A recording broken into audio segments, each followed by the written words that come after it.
No. Why am I so pretty? I mean, uh, uh, uh.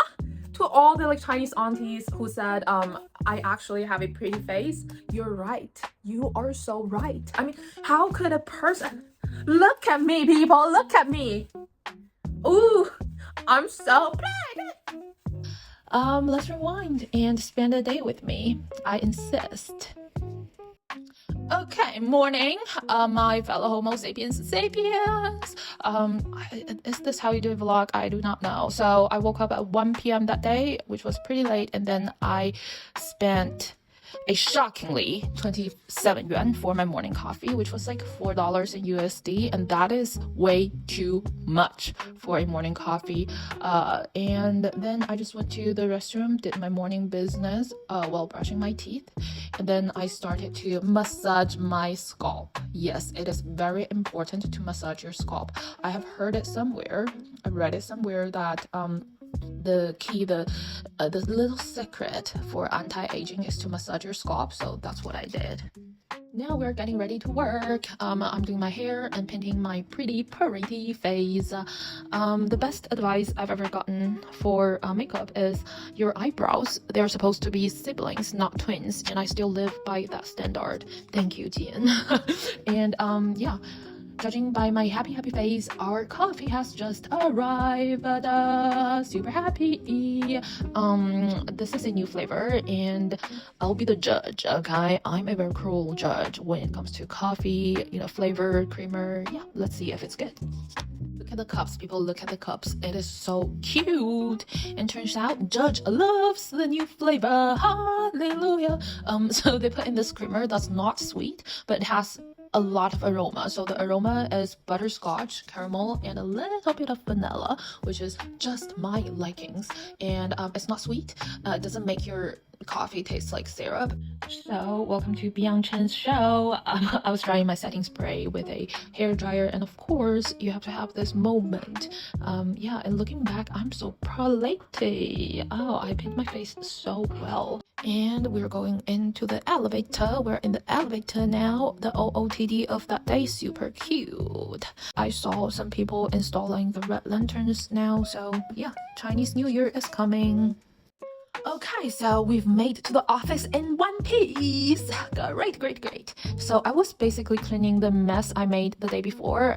My coworker slash friend, who's not on camera, was not here the day before, so I was showing her every piece I filmed the day before.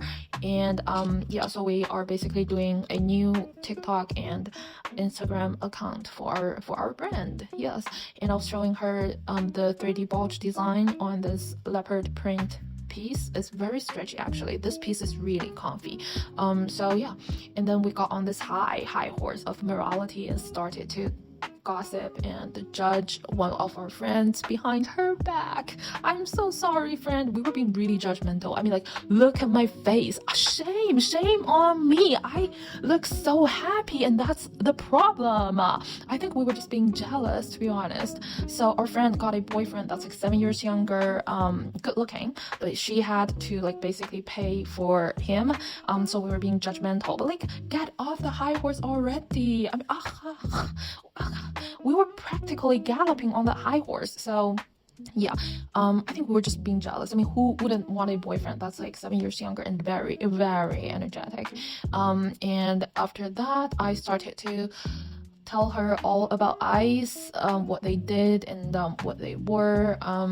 It's truly sad and preposterous. I don't even have a word for them. They are the pure evil. Yeah.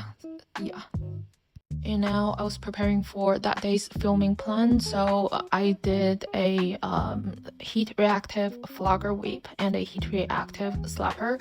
So I was showing my friend how responsive the thermochromic leathers are, and they're really good quality, by the way. Very responsive. The pour tea I have is actually lukewarm. It's not like hot or even warm water.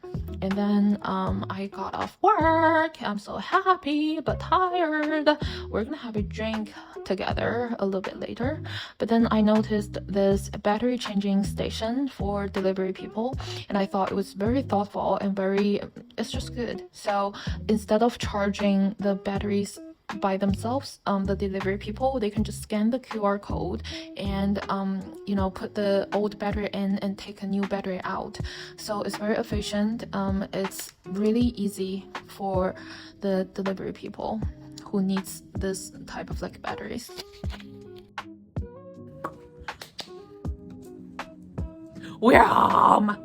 Okay, let's drink. This a bit. Oh. Cheers, everybody. Cheers, everybody. But I don't know, I just want to share with you guys my recent favorite thing about being Chinese. My recent, I don't have a mic with me. My recent favorite thing about being a Chinese. Okay, I'm done chewing. Excuse me.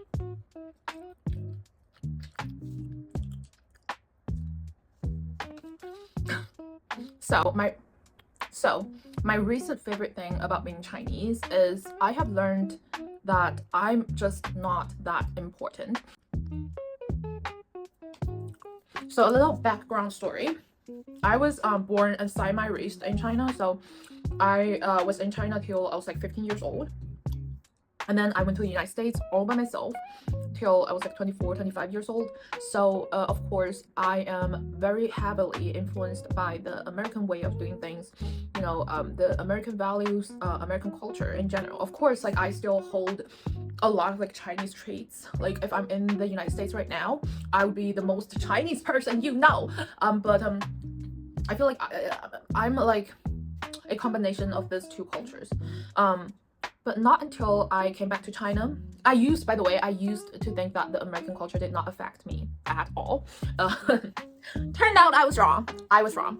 But hear me out. So it wasn't until like 5 years in, after I have moved back to China, live in China, I have understood the fact that I'm not that important.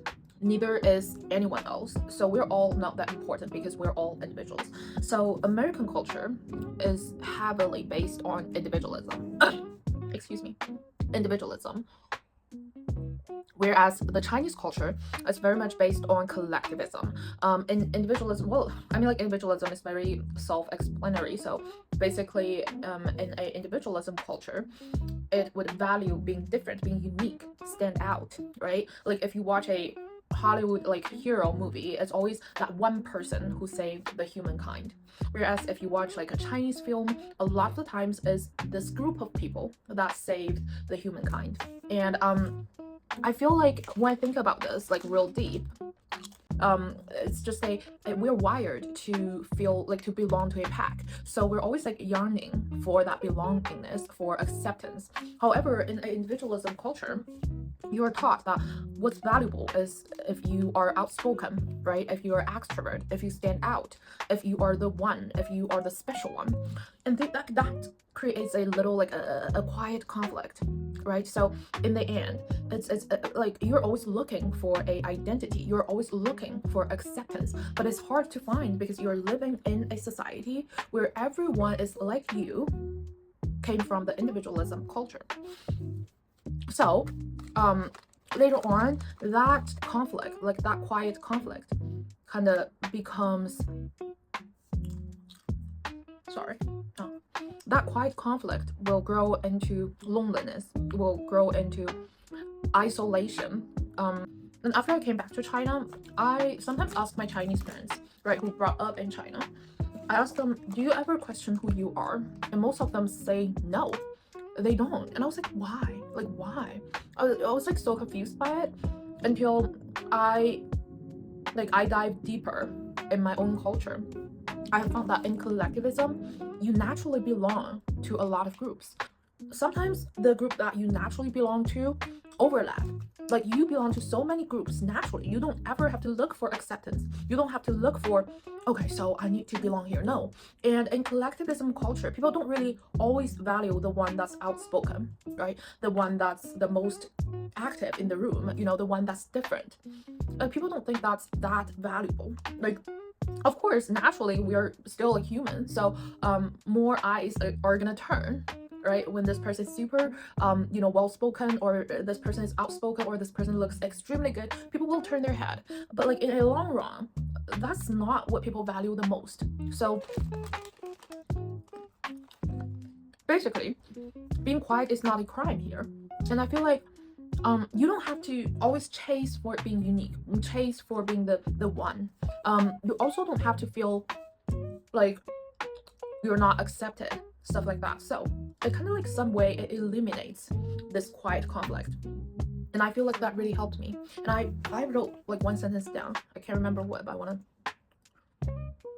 If I naturally belong to many groups, then I don't need to constantly chase a unique identity or seek acceptance.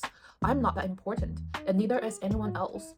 In that shared smallness, there's a sense of belonging that feels stable and enough. I'm gonna put it right here. Yeah, I wrote it to myself. Anyhow, that's just how I feel. And by the way, when you drink hot water, the new Chinese, when you drink hot water, don't drink waters that's like, don't drink boiling water. It's not good for you. I mean, like, we are essentially a fresh meat, like a piece of flesh. So if you pour hot water on a raw pork, see what happens. It will be cooked. So yeah, stay warm. Warm water, not like hot water. Yeah. And that's it for today. Thank you for sharing my day with me. Bye bye. See you next time. Oh, and I'm so polite. Can you see like my bye bye.